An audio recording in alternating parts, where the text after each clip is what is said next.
Welcome to the podcast, Chelsea. I'm really looking forward to learning more about you. Thanks, Leah. I'm really glad to be here. Thanks for having me. I love to start every interview with hearing about you and your story with your relationship with food and body. I know sometimes we can get tired of talking about ourselves in a story, but I find my listeners and myself really love an origin story. So I'd love to hear some about your story with your relationship with food and body as much as you're comfortable getting into. I guess I could start with like why I was drawn to nutrition and kind of like go back. Sure. Um, I was drawn to nutrition because I saw how deeply food and body image really impacted quality of life in myself personally as a chronic dieter, as a like mid to late teen and through until my early 30s. Weight cycling and dieting. And I was in a straight size body until I wasn't as a weight cycler. So just to kind of put it out there for people who know me or don't, I have fat lift experience at this time, and I've had straight, sized lived experience as a young adult in and child. So just kind of putting that out there on the journey of like healing one's relationship to food and body.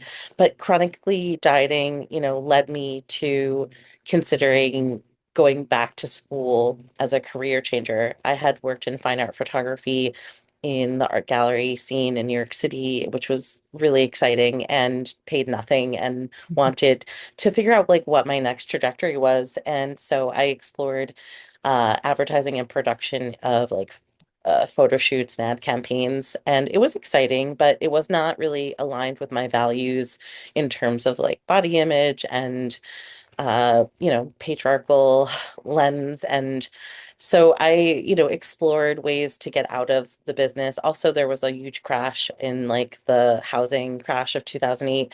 And so I saw like hundreds of people get fired and it was chaotic. So that also led to motivations of trying to find like a career shift. And so when I was trying to find something more values aligned, I was exploring the healthcare field, and I totally was thinking of my body as my business card move. And my last move before going into grad school was meeting a registered dietitian who was an intuitive eating counselor for myself. And that changed my life. I saw her for years, but within 3 sessions, she sold me on shifting my trajectory of modality. And by the time I started grad school, I knew I was Haze aligned and weight inclusive and what I was going to do with my career. Um, and that was hard because being in grad school, medical weight-centric model is like totally against the grain. And being in a fat body, just all of it, I stayed with her, and she helped me through that, and that really changed my life. And I felt deeply passionate to take this degree and move through medical complications, medical chronic conditions in a weight-centric way, to move it into a weight inclusive lens. And my private practice that I launched in 2021 is fat positive, and I work with eating disorders and chronic conditions related to the endocrine system. So complicated cases of diabetes and PCOS are my jam. I work with gender affirming care, all things hormones, endocrine related. Of course, I support the GI, but if you're getting something nitty gritty GI, I'm probably going to refer you out. And yeah, that really is my origin story of Mhm. how I got into this work. Yeah. So when you were already on the path to becoming a dietitian, you were seeing a dietitian personally for your Hmm. own relationship with food, and they happened to be an intuitive eating dietitian. Correct. Correct. Amazing. I know. Wow. Wow. Do you remember and like did you know that's what you were signing up for? Or did you just find a dietitian and they were like, surprise, I'm not going to teach you about weight loss and diets? I have a cousin who has anorexia, and she was like, I think you should try an intuitive eating dietitian, because I don't know, probably I should not be talking about my pursuit of dieting with someone with an eating disorder, but back then I really didn't know what I was Yeah. doing. And talking about my own lived experience, she was like, I think this would really change things for you. And I took her advice because I was like, I've hit diet rock bottom. I've tried every Jenny Craig there is. Weight Watchers there is. I've been to dietitians. I've been put on like liquid diets. I'm done doing this. Yeah. But I also don't know what to do with this. Right. And do you remember any specific moment of seeing things differently, like in that first session or the first three sessions, as you say, when she told you, like, was there any resistance? I mean, it's a completely different framework if you're coming from a long history of Jenny Craig and liquid diets and Yeah, all the yeah. things. Do you remember what your initial reaction to learning about the framework was? I think I was really excited to do something totally different because I was just so stuck. And that's not to say that I never wanted to like be smaller in my body or that like I questioned weight set point. Like even after getting a master's in science and knowing, like the metabolic pathways, I still had times where I was like, I don't know if I buy this, Yeah. because we're just so like primed and sold in this weight-centric medical model to be smaller. It's like it's the shiny thing. It's Yeah. so uh but I was like really open to trying something different. That doesn't mean that I didn't weigh myself or didn't have feelings, but I took the advice and intervention and direction and moved forward. Yeah, it sounds like it was relieving. Like, oh, there's another way that isn't going to be bashing my head against the wall doing what I've been doing in different forms of restricting and Yeah. yeah, really punishing myself. That And it's paying for it. yeah, and paying for Weight Watchers membership and all the fancy gadgets and food scales and All the branded things. shakes and whatever.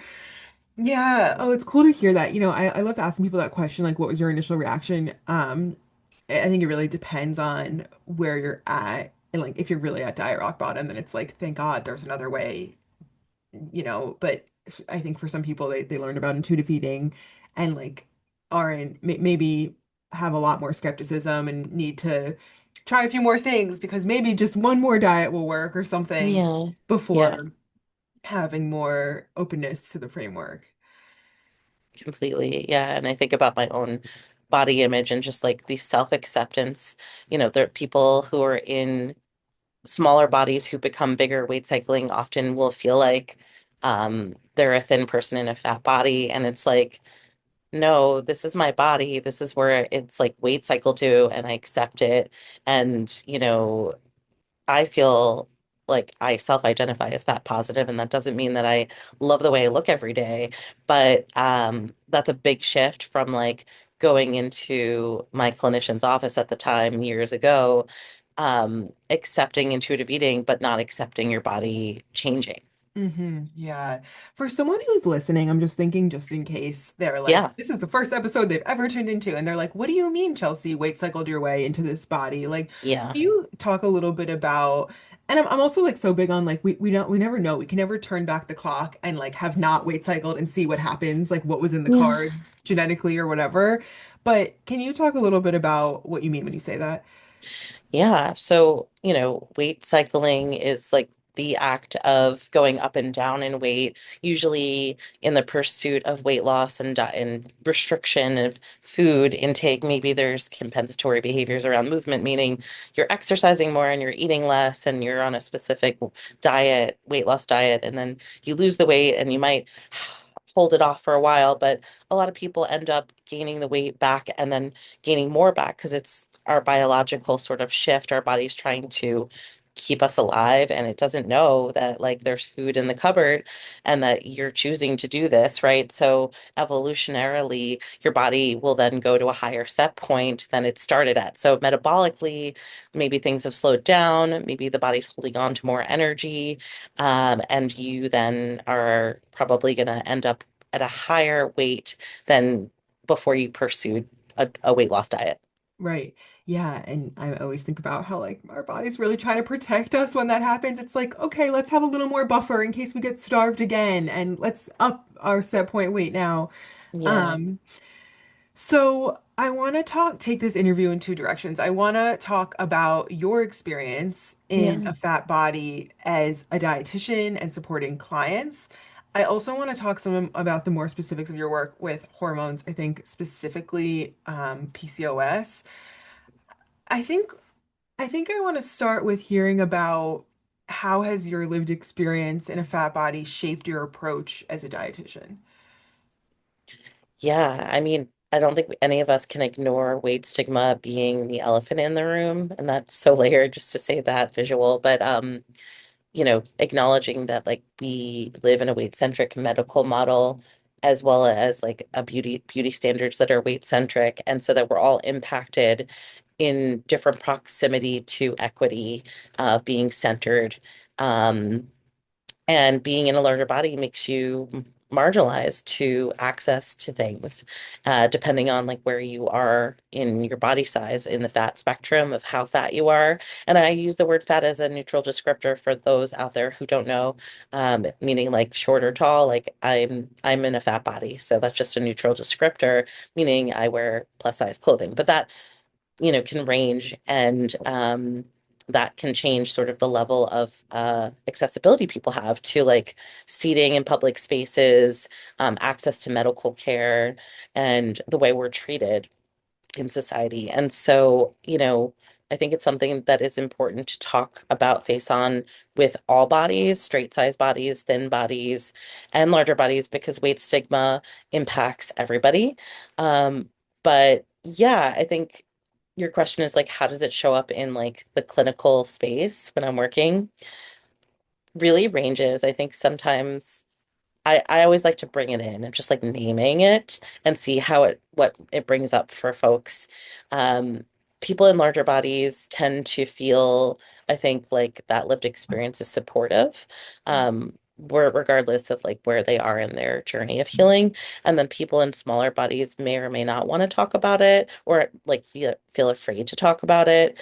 And so I like to bring it into the room and just like name it because it impacts everybody. Mhm. And what are some examples of how those conversations have gone, maybe with clients who feel more for or newer to the idea of fat as a neutral descriptor in a reclaimed way?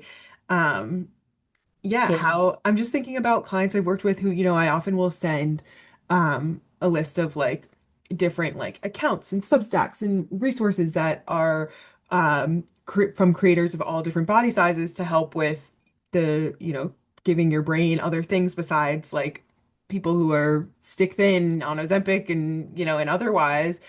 And sometimes clients will say, and like they feel like they're the first person in the world to ever have thought this, and they come with so much shame of like, I followed some of these people in larger bodies and like I'm really ashamed of the thoughts I have about them or towards them or the fears that come up. Yeah. Is that ever a conversation that comes into those spaces? Absolutely. Um, I remind people that we all have, internalized fat phobia, Mhm. that we weren't born this way. We were taught these things.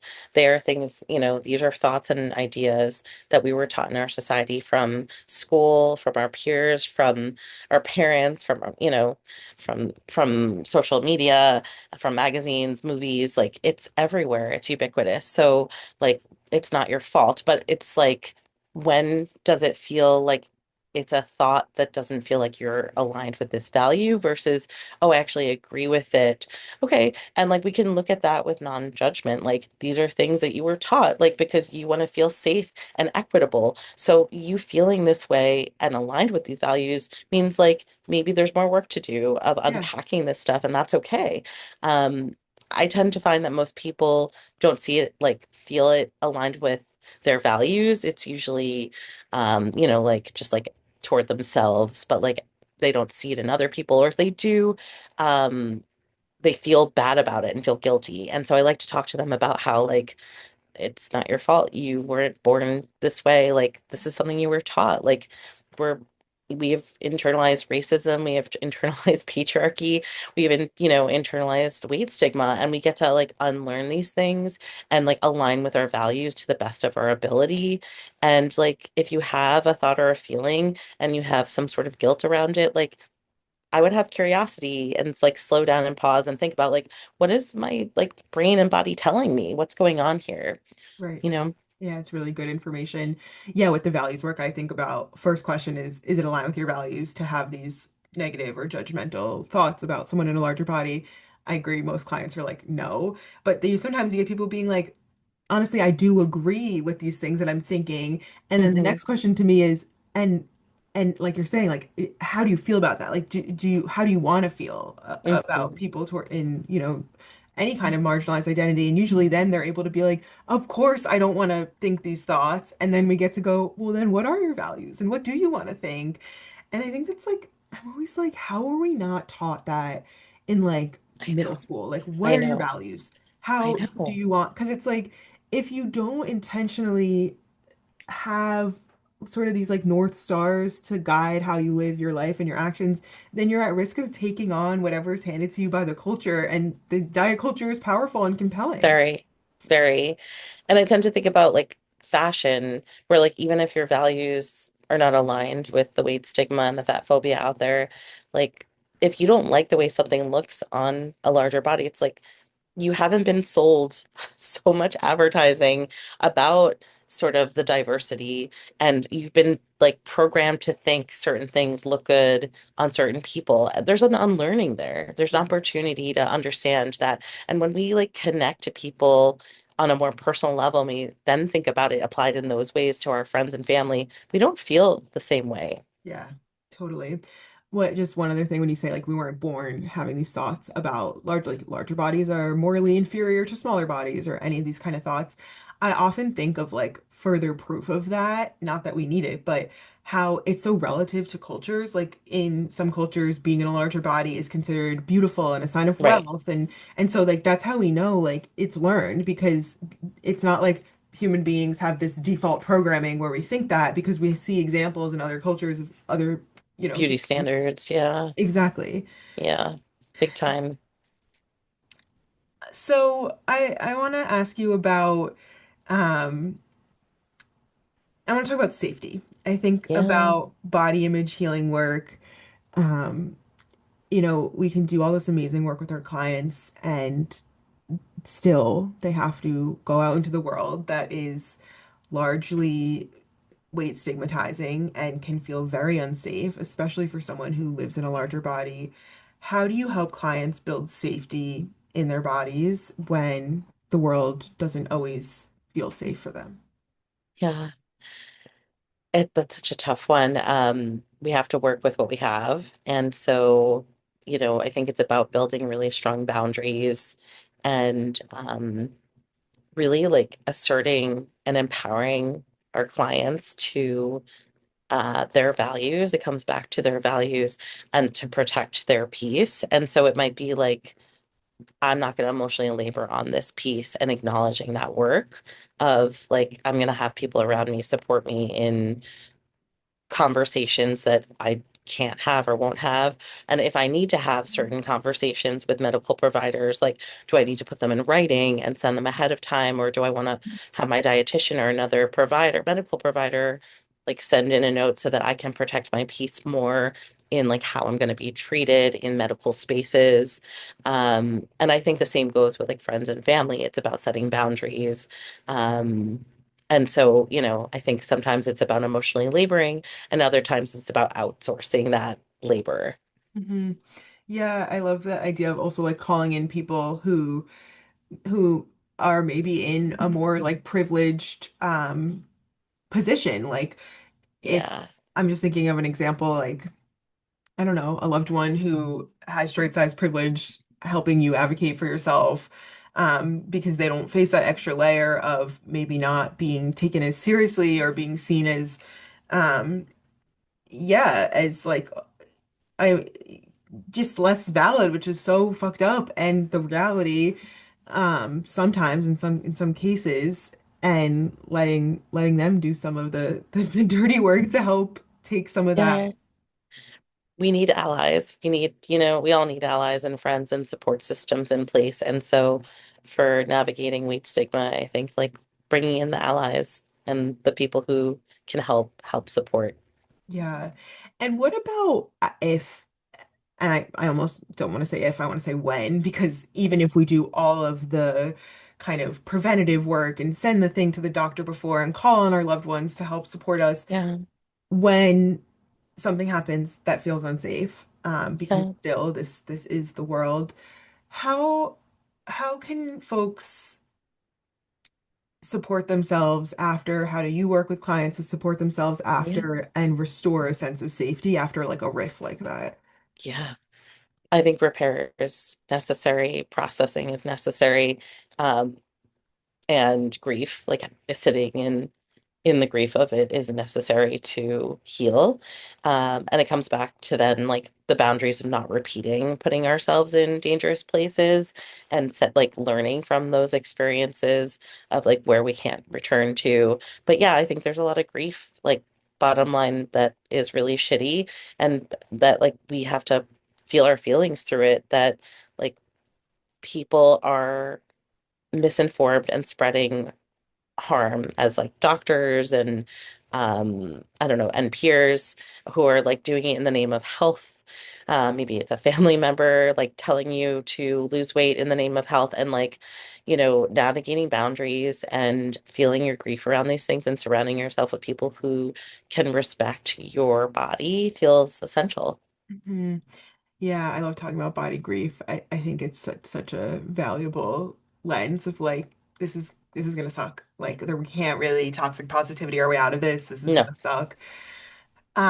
Talk to me more about your relationship with body grief and what it actually looks like to be in grief, to grieve loss of privilege or grieve the body that diet culture promised you was only like one diet away or a little bit more discipline away. What does this actually look like in practice? personally or professionally. Both. Yeah, both. Um, yeah, I mean, I think back to like the times where I was giving up chronic dieting and pursuing intuitive eating and like those last few diets where like it was just got even harder because the body becomes really strong at like protecting you. So your diets are like a day long. And like the grief of just like not being able to try to move the quote unquote needle of weight of weight loss. But yeah, I think like not being able to go into stores and wear clothing that I want to wear is hard. Um, even in like my lens today, like as a fat positive clinician, like I have days where I'm like, I really want to go get a cute workout outfit and I'm going to go into the store and just like see, like I've done all this work. I'm just going to go see what the deal is. Like I can handle this. And I go in and like there's nothing and I'm like, what the fuck? Like I'm going to tell them how I feel and then I'm going to really like have some grief about it. And um also in medical spaces, I'm for those out there, I'm like in a small to mid-size fat body. I guess like middle middle of the ground. Like for those who don't know, there's like a spectrum of size. There's like, people who are straight sized who are not plus size, and then there's people who are small fats and medium fat and super fat and infinite fat and I'm somewhere in the small to middle. So I have like some privilege in comparison and like online in plus size clothing stores like can usually find what I need to find. But like in most brick and mortar stores I'm not finding anything. So that's the loss of like fun of doing that. Um, that's not new, but like every once in a while I'll be like, I'm just gonna go in and see. Because like a few years ago there was more of a sort of like body positive movement and there was a lot more plus size clothing in brick and mortar spaces. And then like I'll, just like go check it out. And then when it doesn't land, it's like, oh, this really stings. And I have to like feel my feelings about this. So and I go into medical spaces and I'm told to like lose weight or like to eat a certain way without asking me what I've eaten or like knowing that I'm a registered dietitian nutritionist and an expert in like probably know more about metabolism than the person asking me. And that, you protect your peace and do the best you can navigating. I think it comes back to like, do you return to this doctor? Do you have to? How much do you say? How much do you labor or not? And like, do the best you can. And I try to help my clients with that, going to the doctor. And when it comes to chronic illness around diabetes or PCOS, it's usually like more targeted. I mean, there's a lot of fat phobia across the board, but there's a lot of targeted sort of focus on like the supplementation and the medication management, and those and behaviors with them, um, while alongside pursuit of weight loss recommended, but Um, there's like all these like lanes of weight inclusive care that could certainly be centered. So I try to help people like lean into those and give them more spaciousness and hopefulness in that like we can achieve more safety and harm reduction in your physicality of your mental and physical well-being in pursuit of managing chronic illness outside of weight loss. And um, that might be me getting on the phone with the doctor ahead of time. That might be me talking to the client or patient about interventions in more detail that like don't hone in on the weight piece. Right, right. Yeah, and I want to get more into the specific medical conditions and how that intersects. Just to stay with grief for another beat longer here. For like, it sounds like clearly you're like way further along in this work probably than like the average listener. You do this work professionally. And I'm just thinking about the listener who's like, I feel like immovable in my grief. Like I Yeah. feel like it's feels deeper than just I'm sad about this. Like I am completely distraught and like not even ready necessarily to be like, well, what are the non-diet things that I can do? And like to look at more of like a solutions-based approach or like a non-diet, health promoting behaviors type thing. What are your thoughts for this person who's like in the throes of the grief? Yeah. It's a great question and important that we're circling to this and like not leaving people hanging in their body image grief. I run groups for body image for individuals in larger bodies and also, individual counseling care and body image is coming up. Body grief is coming up. And so, we talk a lot about like feeling your feelings and sitting in them to let them process and be felt, but then leaning into like, how can we take action in body neutrality and body respect? And like, I don't have to like the way I look to brush my teeth or to change my socks. And it goes the same for like every inch of your body. You don't have to like the way you look to like have utility. And I think like faking it till you make it and having like kindness toward yourself builds like on kindness and love toward yourself. And the way that you treat yourself makes you feel different. I do think that makes a difference. Um, so it's like paying attention to your body and sensing what you need and taking care of yourself. Hmm.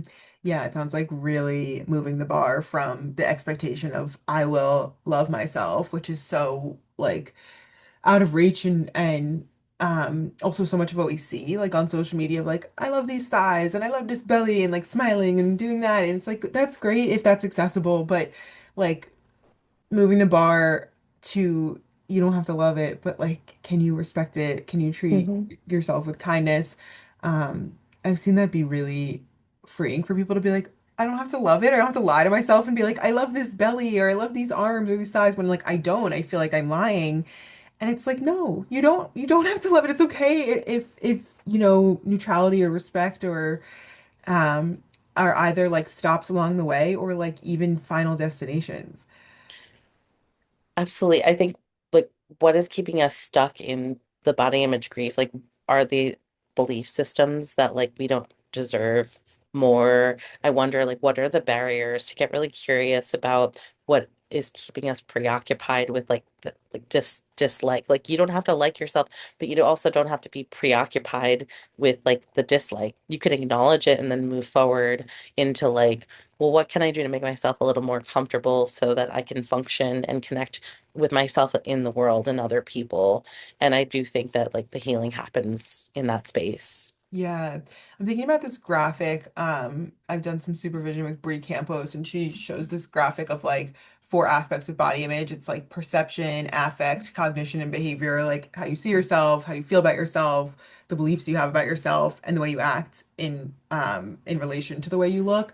So just think about like you might see yourself and be like, I don't like how I look, and that's totally valid. And like the piece of like cognition like of your beliefs, you cannot like how you look and still believe that you're a perfectly worthy and valid human being and that you're not like doing something Yes. wrong. And you cannot like how you look, and from a behavior perspective that doesn't mean that you have to punish yourself, over exercise, restrict, do all these things. So like it can just be I don't like how I look, and I don't like how I look. And it doesn't have Hmm. to penetrate your beliefs, your behaviors, and these like other maybe like more disruptive pieces. Hmm. Yeah, and then I think it leads into like body positivity or inaction doesn't have one look. Some people might like get out and be in a bikini at the beach, and other people might be like fully covered, but they're like out there living their lives and Right. that not thinking about it. Right. At least they got to the beach and didn't think, oh, the beach is only for me when I lose a bunch of weight or like on a yeah. Um, they're still living, enjoying, or like able to be there and not have like that self-surveillance that's preventing from being present. Yeah, exactly. What are your biggest body image like counseling or body image kind of like mainstream body approaches to body image? What are your biggest pet peeves? Like what do you think we're getting wrong about body image? I think people think that you're supposed to suddenly like just shift how you feel and that you're permanently going to feel another way, like statically. And I like to convey that like thinking of body image as parallel path to your emotions and feelings. And so like how you're feeling is gonna probably connect to your body image. So if you're someone who menstruates, like that might shift how you perceive yourself. If you haven't slept enough, that might change how you perceive yourself. So like being open-minded to like these ups and downs of life, like I don't think it's realistic to say that we can feel happy all the time as a human being, and we can't be body positive all the time. So like having a lens of that positivity is an outlook that we all deserve, like to exist in being in diverse spaces and taking up spaces as someone in a fat body with respect. But like the feeling of like liking the way you look or not, I think is just like sort of always moving. And so I think setting that expectation up as humans helps us grow and heal. Hmm. Yeah. Any other any other things that you feel like we're getting wrong about body image? I mean, when it comes to like medical care for chronic illness, the idea that we need to like be in a smaller body to be better, or that our labs have to be perfect, and like how that impacts body image, like people in the diabetes community, people in PCOS community, also like people who, um, I don't know, just like thinking about like existing in bodies that can procreate or not, like, and the value. It's like, are we assigning a judgment on that that doesn't allow for us to be accepting of our body? Yeah. To, yeah, I think we need to open up the whole spectrum of like body image is about accepting ourselves for wherever we are and respecting it. Yeah. I think about The Body's Not an Apology and like how that book expands body image. It's like it's not just how you look, it's like your abilities, yeah, like being in a body that is disabled or is chronically ill or like different like intersecting identities like yeah, gender, race, all of those things are part of body image because they're all are part of how we interact with the world or how the world interacts with us because of the vessel that we're going through the world in. Yeah. Yeah, so I come back so firmly into like how can we respect where we are, wherever we are, whatever ability we're in, however marginalized or not, like how can we show up to ourselves with like kindness and curiosity? Love that. Yeah. So I want to shift into talking some about PCOS and diabetes. First of all, I'm curious, how did you get into focusing more on hormonal like intersections with anti-diet, HACE, intuitive eating work? Yeah. I don't have lived experience, so it was more like I was witnessing so much fat phobia in the endocrine space, and I wanted to cut through it.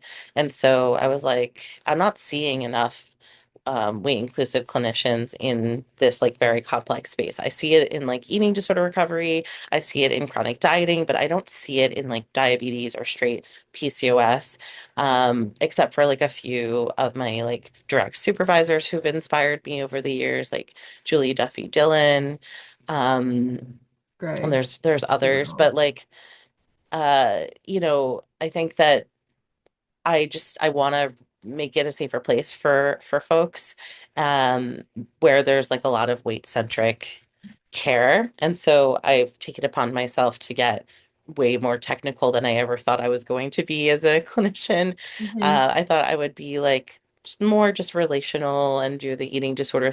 Not that there isn't a lot of clinical and technical, but like just like adding in the complexity. I was like, let's take this on. Like I see this as like people are being harmed and I'm feeling like a protective like mama bird. And so I started getting supervisions on PCOS and diabetes.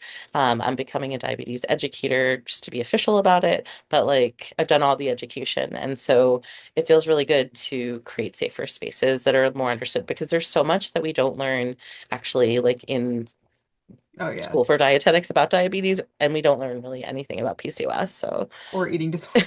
or eating disorders. Oh, yeah. So Or those are, anything useful because it's all like freaking weight stigma. But I yeah, mean, okay, I don't mean to we learn shit on about the profession, but this, the cell and the functions of the body that are totally. fascinating. Yeah, that part's Really cool. like Anatomy and physiology. Boom. exactly. Yeah, exactly. Okay, so I'm thinking of a client actually who I work with who Mm, I don't know, I think she might have prediabetes or she doesn't have full on diabetes, but she described this situation and she's like, how do you yeah. reconcile like I think she was like going to Starbucks or something and she was like like let me get the drink that's like less sugar because my A1C is high, but like what if I crave more sugar, and how do we reconcile intuitive eating with managing glucose control if that's something that becomes relevant for someone's story. Yeah. Yeah. I love discussing the difference between like attunement and control and gender nutrition and diabetes care and how to unpack that, and how it actually looks because I think a lot of people hear the phrase but don't really understand like how nuanced it can get with diabetes care. So like some examples, which I'm sure you utilize already, are like instead of subtracting, we're adding in, Mhm. into our meals. And so that might look like adding in certain macronutrients and fiber and fluids. It also might look like, the timing of the pairing of the macronutrients or reducing long gaps with food, helping clients identify like foods that they feel physically grounded and satisfied with. That feels really important so that we're not like going back and getting maybe more glucose in our system that we don't need. Not that I want people to be preoccupied with that, but like if we're not satisfied, that might lead to like taking in more than we need. Yeah. So satisfaction feels really important. Supporting blood sugar stability is like really, really can look different depending on person's lifestyle. So your sleeping patterns, your movement patterns, but also like, are we really putting like spontaneity and joy in our cultural foods and not taking them away? So all of those areas that we're like already talking about in intuitive eating, but we're like fine tuning them with maybe some like glucose management. And it might be like, okay, well, you don't need to manage it. Maybe I'm going to look at your continuous glucose manage, um, monitor instead of you so that it doesn't feel overwhelming. But also in thinking about like pre-diabetes, like what else is going on metabolically? Like at what risk are we or not? Because some people stay in pre-diabetes for like a decade or forever and it's totally their normal. And other people are like creeping up and have other things going on metabolically that are compromised in their system. And like we need to look at the whole support of like what level of acuity we're at with the movement. Hmm. Yeah. Yeah. I think so much about how food and exercise are like positioned in like mainstream ways of addressing diabetes is like the only things, levers we have to pull. But like there's actually so many, like you're saying, sleep and stress and even like things like genetics, which maybe isn't a lever we can pull, but something that can Yeah. help us blame ourselves less. Mhm.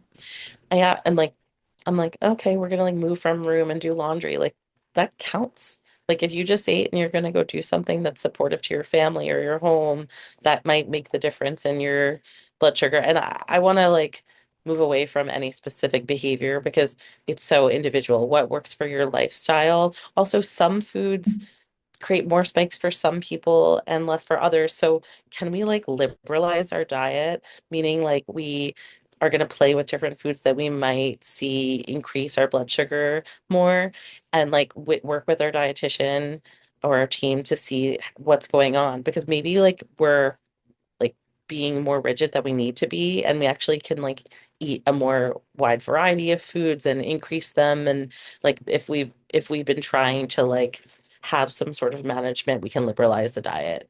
Hmm. Hmm. Yeah. I love the piece you brought in too about like satisfaction. Like it's I'm just thinking this kind of age-old example. It's like you want a cookie, but you feel guilty eating a cookie, so you have like a chocolate chip Cliff Bar or something. But like that doesn't really do it because it's not a cookie. And so then you have something else, and then you're finally like, screw it, I just want the cookie. And now you have much more glucose coming into your bloodstream as you would, if you just went straight to the thing you really wanted, felt satisfied and moved on. Hmm. And that comes back to like the idea that satisfaction is so incredibly important to managing glucose and your overall like endocrine chronic diseases with PCOS and diabetes. Hmm. What irks you most? I'm like for some reason feeling called to ask you about like what are we getting wrong? What are pet peeves? Yeah. What irks you most about kind of current or mainstream PCOS diabetes care? Um, how little it's researched, firstly. It's just it feels like it's so not acknowledged because of like how it's, existing in women and femmes and that space. So that feels like an irk. But I think being told to lose weight or cut carbs with PCOS, that's going to suddenly treat insulin resistance and make PCOS go away. And know you've heard that one plenty, but for some folks out there, you may not have. And so I think anything that's like super rigid irks me. If you're being told there's one way, there isn't. There's like multiple methodologies of harm reduction, managing endocrine disorders. So I come back to like stress management, your food preferences, supplementation choices, medication management. Like we don't have to be taking every supplement at once. There's competition in the cell. Like, like I feel like people are like, oh my God, I have PCOS. I have to just go take like every supplement and make it go away. And so it irks me that people are taught that like they can just like turn it around and reverse it when it's a chronic illness. And we need to set expectation for that management, or people are told that like they're never going to have a baby or be like fertile. Um, yeah, just or that like, oh, just like go see a different specialist. Like I don't do that and just like ping pong around. I think people come to me and they've gone to like an endocrinologist and a gynecologist who like don't know anything about it when like they have some trainings, but ultimately have not studied much and people feel really isolated. Mhm. Yeah, absolutely. I'm thinking about someone who's like, I like almost like dealing with the cognitive dissonance of doctors can hold a lot of power in medical spaces. And Yes. if they're like, you have to lose weight, and if someone is like feeling so desperate to get their PCOS or diabetes under control, and if that thought just keeps rattling around, but like a doctor, like a person in a white coat told me to lose weight or told me to exercise more, to cut out XYZ foods. What's your advice to someone who's struggling to move past those thoughts kind of rattling in their head from a Yeah. doctor or like, yeah, Yeah. extreme medical sources? Yeah, I think firstly it's like we have buy-in to a well, in on one hand, if you're in a fat body, you probably don't trust doctors at all because they harm you. But then on the other hand, when they're like the expert, it's hard to not like take the buy-in of like what you're being told, because you're scared and like want to do what you're told to do to be safe. So I get that. But I think like coming back to the research, what we see in the short term with both diabetes and PCOS is that like when there's some weight loss, we might see improved labs in the short term. but those labs don't stay improved, and actually most people don't maintain weight loss. So the weight cycling is actually more harmful to the endocrine system, to insulin sensitivity, to, cardiovascular safety. So, I tend to like to refer to the research and why. And also, if people have been like doing this for a while, it's like they're going to see that cycle and not have buy-in anymore. But if you are on the early stages of getting treated for one of these conditions, like, yeah, you might be eager to like do what you're told and be like the good patient. And so, like, trusting another lens, a weight inclusive lens, and being gentle with yourself and realistic, and maybe like, yeah, like having some new buy-in could be the way to go. Totally. Okay, there's two questions I ask everyone who comes on the show. But before we get into those, I want to know, is there anything else on your heart in terms of your own lived experience or supporting clients or people in general in larger bodies, PCOS, diabetes, anything that you're feeling called to add to make this conversation feel complete? I love that. Um,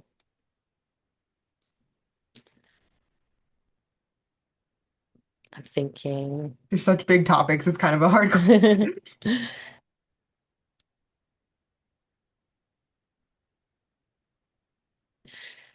I really like I come back to perfectionism as something I want to talk about, and that like even if you did everything perfectly, managing your chronic illness, like you still have a chronic illness, and so um like letting yourself have your feelings and your grief and meeting yourself where you are to the best of your ability is going to like lead to better outcomes of stress management, well-being. And so like, being along for the journey of the ebbs and flows of like doing the best you can in life feels so incredibly important. Yeah, anti-perfectionism and pro self-compassion. Yeah. Yeah, Yeah. I love that. Well, I love Thank you. asking people two things. Another pet peeve question I always ask, what's your current biggest diet culture pet peeve? Oh my God. That like everyone needs to be on a GLP-1. Although that feels like a more like weighted conversation, and like the idea that like everyone needs to do one thing in general, but yeah, like that everyone needs to take one medication to like solve it all is just like so unrealistic.